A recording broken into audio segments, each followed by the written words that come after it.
With the one and only Musiq Soulchild here at the City of Hope Gala. Yeah. 50 years, you out here standing strong. You got some classics in your repertoire, I have to admit. Yeah.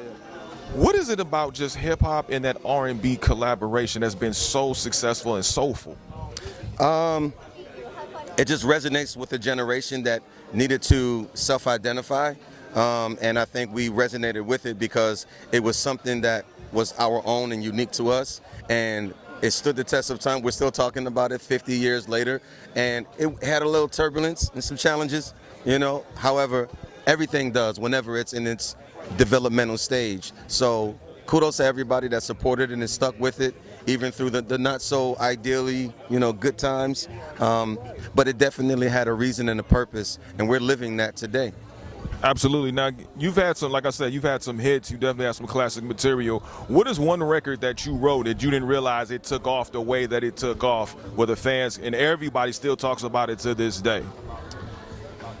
Oh man, it's so many of them actually, honestly. So I'm very grateful for people for, you know, making it the way that it is, because I couldn't have imagined, you know, I could easily say my entire career, to be honest. So my very first song, Just Friends, and starting off with the beatbox, that was very, you know, not how it was intended to be, but it ended up being that way through a situation at the studio with the session, and I ended up beatboxing, just waiting for the session to get turned back on so that I can just stay in the vibe.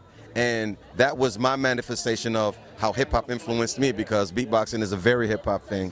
And it was something that I would frequently do back in Philly for MCs. I would just find a cipher and just provide the music.